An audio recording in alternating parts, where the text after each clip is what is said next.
Welcome to the Grand Strand Weekly Web Chat. It's our final edition of the regular or the postseason. It's the final time you'll see us three on here talking about high school football teams, at least for 2012. So thanks to our loyal YouTube watchers for YouTubing us. Anyway, it's Ian Guerin of the Sun News, Matt Paris of ESPN Radio, and I'm Jeff Zell from News 13. And very interesting week. We wrapped up the second week of the playoffs, first week for Class 4A teams, and there's drama to say the least.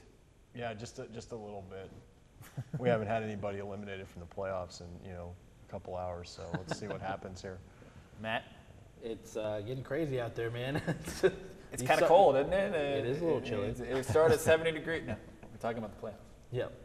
It's still getting crazy out there, man. And I have flip-flops on, so I'm ready for either one. All right, let's take a look at the scores from last week before we get ahead to the rest of the action that we're going to talk about. Socastee knocked off Berkeley 41-14. Let's talk about these Socastee Braves. I mean, another playoff week and another convincing win, and they put their team away in the second half. And, I mean, if there's anything to take away from the Braves is that they do put away teams, Matt. Yeah, they put teams away, and, Berkeley actually hung in there over the first half. They were moving the ball actually quite well on this Socastee defense, but Socastee just pushes and pushes and pushes. A couple special teams plays, a couple of big run plays, big passes out there from Hunter Renfro. He threw something like a 60-yard pass or something out there the other night. It was a good show. I mean, it gives teams another look on film. I mean, Socastee, at least the blueprint for us to beat Socastee was beat them up front. Well, now Hunter Renfro can beat you through the air, so it could be something to watch there. Any thoughts on Socastee, Ian? Yeah, I mean, I think him throwing the ball was kind of like what they were doing earlier in the year. You saw it in the North Myrtle Beach game where everybody thought that they could just line up and run over North Myrtle, and at the beginning of the game, though, they were trying all these crazy trick passes and everything, and what we said at the time was we really think this is them doing this to see if they can do it later in the year when they really need to, because that North Myrtle Beach game, and then in Berkeley, after they started mixing in some pass plays as well, they did just run all over them. And they did exactly what we thought they could do, but they were throwing in those wrinkles as well, which is something you need to have, the further into the postseason you get. Socastee, Berkeley, the Socastee-Berkeley game, there was some dirty playing going on the behalf of Berkeley, and credit goes to the discipline of Socastee and the Socastee Braves and their coaches to make sure that their guys didn't get involved in any of that mess. So at least tip of the cap goes from me to stay out of that nasty, dirty play in high school football. Anyway, other scores from last week, week 12 is what we're going to call it, second playoff week. Loris 56-0 over Battery Creek. You were there. That was a snoozer. I don't even think we even need to talk about that. Yeah, really. the only thing that stood out to me in that game was the fact that Loris scored 28 points off of special teams, couple punt returns, long kickoff return, blocked a punt, also had a fumble recovery when they kicked the ball off. Ball got kicked into the end zone. They jumped on it. That was impressive to me. The final score was, pretty much something that I think we all saw something similar coming. Lee Central 40-6. That did not really surprise me. Probably surprised you guys though. Am I right, Matt? I mean, Lee Central has better athletes, but I thought Aner would hang in that game a little more than they did, to be honest. Yeah, I think Aner actually got up early, and then Lee Central took the ensuing kickoff back. So that was kind of a statement there. Goose Creek 48, Conway 7. We'll talk about that in 1 second. The other game is Hanahan 34, Myrtle Beach 26. This kind of surprised all of us. I think all of us here on the panel picked the Seahawks to win and move on to play either Strom-Thurmond or Marlboro County, which Strom-Thurmond ended up winning. So Myrtle Beach, their two losses now, one was to Socastee, one's to Hanahan, and all of a sudden their season's over. Right, and again, I don't necessarily think that the fact that they lost would be considered a shocker, but I think we all just kind of saw this season going somewhere else for Myrtle Beach. They've got their quarterback situation figured out. They've got all these great receivers.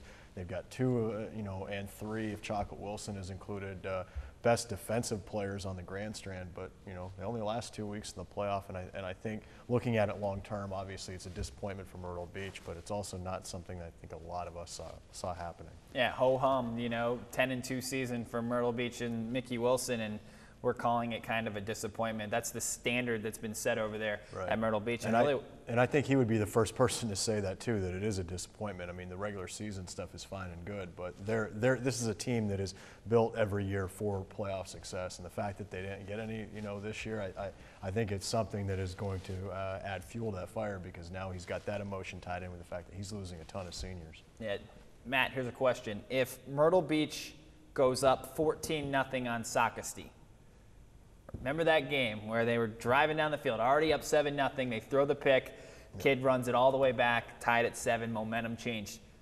Is Myrtle Beach still alive in this playoff hunt? I think so. I'd probably have to agree with you, because the way Socastee wins games is they continue to press and continue to put points on the board and build momentum, and you take that away from them early in the game, that's something they're not very used to, and it would be very interesting to see how that game would turn out. Well, it's all about playoff matchups too, especially in the first couple rounds. I mean, they were, Myrtle Beach played the first one at home, Socastee got the first 2 at home, but you look at the records of the teams they played.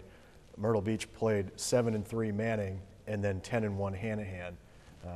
Socastee didn't have to match up. I mean, it really is the benefit of finishing in first place in your region in the high school system that is set up here in South Carolina. But the point being was that I think that the entire season of Myrtle Beach hinged on one play, which is kind of crazy. Maybe it doesn't all the way, but I think you can really point to that play and be like, something different could have happened this season if that play went different. But yeah, that's a reason why Matt Chatfield and the rest of his teammates at Socastee are still playing football, because he returned that interception 97 yards for a touchdown. I think it's one big reason, not the only reason, but a big reason. All right, what's our next graphic that we have coming up? I think it's our schedule. We have so many graphics in the show, it gets kind of confusing. All right, let's talk about this Conway situation. What we know as of right now, it's 3:15 when we're recording this. They are going to have an appeal based on Conway's first-round opponent, Goose Creek. Goose Creek is a top 25 nationally ranked team. They are clearly the best team in, would you say, 4A, Division II? I wouldn't say maybe clearly, but they are head and shoulders above the rest of the competition. There are reports going around that they have played with an ineligible player, one that has ran out of eligibility. That would be the definition of ineligible player.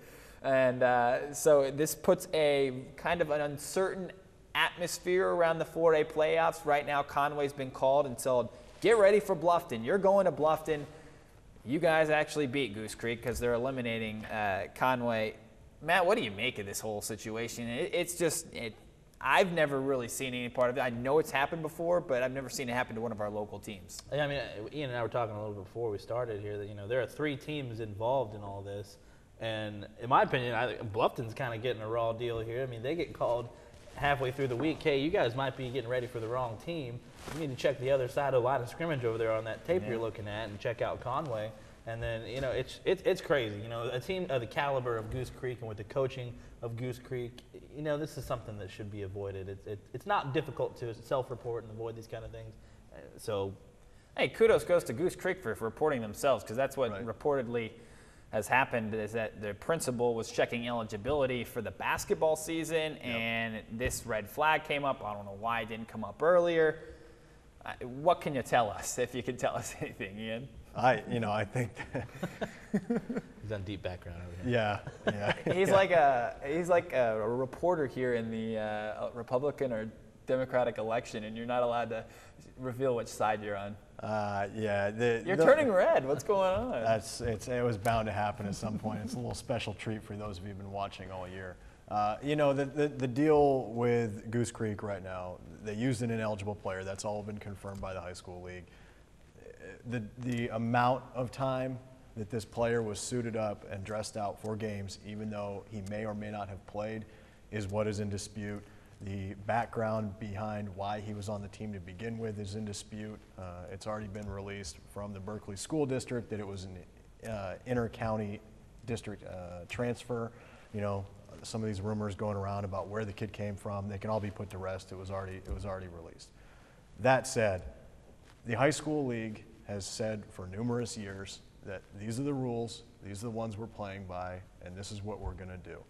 The only reason why so many people are debating this right now is because last week Goose Creek allowed Burns off the hook.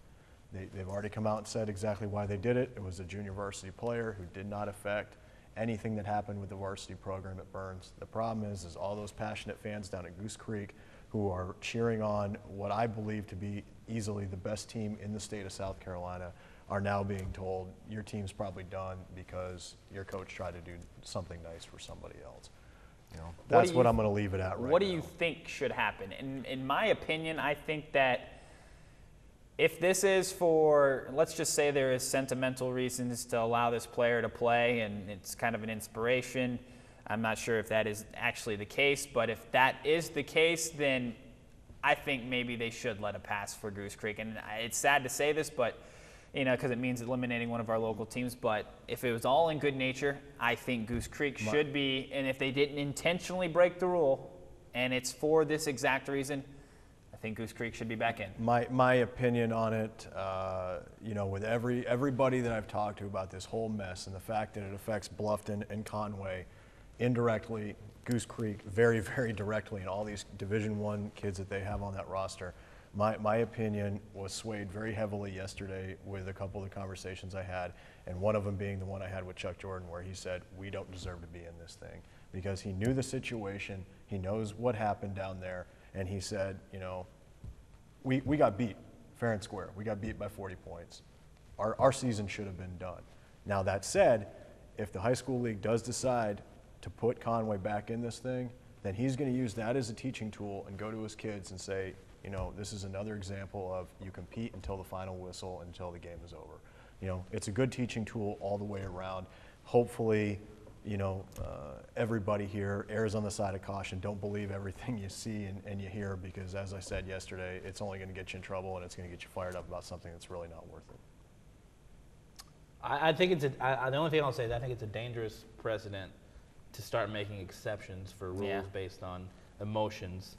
So I think if you break a rule, and I understand if this were my team, I'd probably feel a little bit differently for different reasons, but if you break a rule, you have to follow through with the rule that you set and the consequence for that rule. And be it Conway playing or Goose Creek, you know, I think you have to follow through with what you set up first. It's tough to make an exception just for now. So right. That's probably what will end up happening. I'm guessing Conway will end up playing Bluffton, but that was just our 2 cents. Anyway, let's go ahead and look at the week ahead. We got not so many matchups to preview here, but we are going to give end of season awards, so stick around. You don't want to miss that if you are just perusing the webcast. Hartsville at Socastee. Start here. David Bennett, the AD, said they're bringing in 500 more seats, some bleachers from Forest Brook Middle School, St. James. They want everyone to see this monster matchup between undefeated teams. Who's going to win, though? Matt? This is a really tough one, man. This is a tough matchup. I think we were talking about earlier about the records that you come in with based on your seeding in the playoffs, and this is the first time I think Soxie's coming up against a team that really has what it takes to, you know, to go to the finals here. It could go either way. I don't know a lot about Hartsville specifically offensively or anything like that, but I know they've got the emotional factor going on. They've still got something to play for, and it's going to be a tough one. I think Soxie can pull it out. I know that they can, but I wouldn't be surprised either way. Most of the time when we do picks, with the newspaper. We're just cercle. It's quick. But right. We finally, I had to look at both teams, and you spent a little more time on this. My opinion is that Socastee hasn't played from behind, and I think that they will play from behind in this game, and I think that might hurt them. I think it could be a very big impact. I mean, I think that was another reason why, as we discussed earlier, why you've seen Socastee throw the ball at times this year. Yeah. They know that if they get stuck in that running game and they're not able to get big chunks of yards like they have, I mean, don't forget, Hunter Renfro is averaging just shy of a first down every time he touches the football, every time he runs with the football. I mean, but if that's not happening right away, they gotta be ready to go with something else. Hartsville is the kind of team, this is a team that's been ranked #1 in the state most of the year in Class 3A. They've beaten up on opponents. They put up 80 on Lee Central, who just, beat Ainer pretty good. I mean, they can score some points. They can do it in a hurry. I mean, this is one of those games where it could be 4 or 5 minutes in, and Socastee could be down 14-0. That said, I don't see any reason to believe why Sockasty isn't going to continue to run the ball like they have. I think at this point of the year, I think that they've got repetition down. I think that they've got their technique down, and I think they know exactly what they want to do against a Hartsville team. You know, there's no confusion about who they were playing. They've known since the playoffs were released that this matchup was probably going to happen. Two 12-0 teams. You know, those 1,000 seats that Dave Bennett is bringing in, it's not going to be enough. I mean, that's going to boost the capacity up to about 5,500. Hartsville may bring 3,000 or 4,000 on their own. Yeah. So get there early. Yeah, get there early. As far as Sockasty, like you said, they know how to run their offense. They can do the thing. And I'm not discrediting Hunter Renfro's arm. I mean, we saw last week he's throwing the wheel route to Delano Walters, and he hits him in stride. And this is those are the type of plays that need to happen for Sockasty to win. Let's just go through. I know we've already talked 15 minutes on this thing. Ian, who do you got? Just quick. Sockasty. Braves. All right. I'm taking Hartsville. Okay. I'm not laughing at your pick. I did that in the Myrtle Beach Sockasty week. That was bad. I'm laughing at my own pick because I'm just giving Sockasty some fuel for the fire, Just prove me wrong. Right. And then tell me about it on the sideline. You're already getting hate mail from Berkeley fans this week. So. Okay. And then finally, Loris at Dillon. We don't have much time with this because I want to get to the end of the season's award. I'm picking Dillon. Loris, they gave him a game the first time, but I think Dillon's going to be more focused, and especially at home. If there's any home field advantage in high school football, there's a couple schools in our area that have it, and Dillon is one of them. Yeah, Dillon University. Place will be jam-packed. I think it's a different environment. Loris is a better team than they were a month ago when they played. I still think Dillon wins. I think it's probably going to be a little more high-scoring than the 21-14 we saw a month ago. Yeah, it's going to be a close game. It's going to be high-scoring, but Dillon's going to I think you're going to run away with it at the end, honestly. Yeah, it's kind of sad because the more intriguing matchup there is Hartsville-Sockasty. So Loris-Dillon kind of slides under the radar, but that's a great two-way matchup. All right, end of season awards. We're going to run through these rather quick because we want to get this under 20 minutes. All right, we're done. We're done. Yeah. There it is. Team of the year, Sockasty. Coach of the year, Tim Renfro. Hunter Renfro, your player of the year, and your surprise team is Sockasty. There it is. Just in case you were confused, Tim and Hunter Renfro are both associated with Sockasty. We didn't want you to wonder where those guys are from. Exactly. So take Sockasty out of the equation because they sweep the Grand Strand Awards. Let's go with our other, who's the runner-ups, I guess you would say. We'll start with Ian. Yeah, I think obviously we all would have, loaded that thing up with Sockasty players, but they're mine right there. The team of the year for me is Loris, simply because of what they have done in 2012, a year ahead of schedule. I mean, this is a team that is built for next year and the year after. All these sophomores, all these juniors. Next year, I think by the time they get around to playing Dillon, they could be the favorite. That's exactly what Jamie Snyder is my coach of the year, and Levi Moody is my player of the year. How many running back defensive tackle combos are there in South Carolina? My guess is not many. He excels on both sides of the football. My surprise team is Aner. Because, it was one thing for them to beat up on 4 single-A opponents, but they kept it going in region play and finished 3rd in that region. I really like what they've done. It remains to be seen if they're going to be able to keep that momentum going next year after losing, their 3 best players. I don't know if they're going to be able to do it, but as far as this year goes, it's definitely Aner. I was very happy to see them go 8-4. That's a big thing for a team that hasn't won 8 games since 1980. Yeah, that's definitely a good one. We're going to switch it over here to Matt Paris from ESPN Radio. It's completely different picks. Yeah, totally different picks. I, kind of last-minute picked a couple of these here. Obviously, I agree with the first graphic we showed. That's kind of my we already know Sockasty sweeps it. My team of the year, I'll go ahead and go with Myrtle Beach because they are consistently able to go out and win games and do well, and so Myrtle Beach, easy pick there. Coach of the year, I went with Mark Fisher, and I understand everybody's like, well, what the heck, St. James wasn't that great. Mark Fisher, you got the emotional thing going. Like you said before we started, tried coaching, with cancer. It's difficult to do anything with cancer. If you've been around the disease, it's very difficult. So he was able to kind of stand by his team, and I commend him for that. I think that's a great teaching tool for those guys over there at St. James. It's going to serve them well in the future. Player of the year, Tyler Keene.